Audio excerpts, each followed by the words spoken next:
Hello friends, नागपूरकरांसाठी एक अत्यंत चिंतेची आणि धक्कादायक बातमी मी घेऊन आले आहे. स्मार्ट सिटी म्हणून ओळखल्या जाणाऱ्या शहरात सध्या भटक्या कुत्र्यांची दहशत प्रचंड वाढली आहे. गेल्या 4 वर्षातील आकडेवारी पाहिली तर आपल्याला आश्चर्य वाटेल.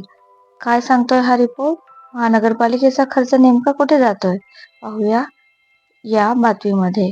एका ताज्या अहवालानुसार गेल्या 4 वर्षात नागपूर शहरात तब्बल 37,800 जणांना भटक्या कुत्र्यांनी चावा घेतला आहे. याचाच अर्थ दरवर्षी हजारो नागरिक या दहशतीच्या बळी ठरत आहेत. यामध्ये लहान मुले आणि वृद्ध व्यक्तींचे प्रमाण अधिक असून अनेक घटनांमध्ये नागरिकांना गंभीर दुखापत झाली आहे.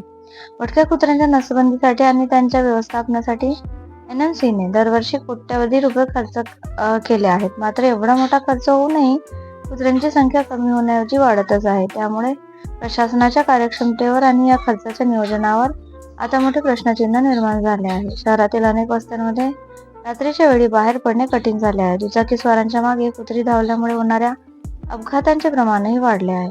मॉर्निंग वॉकला जाणाऱ्या नागरिकांपासून ते शाळेत जाणाऱ्या मुलांपर्यंत सर्वच जण सध्या दहशतीत आहेत. एकाकडे प्रशासकीय दावे आणि दुसरीकडे 37,000 जखमी नागरिक.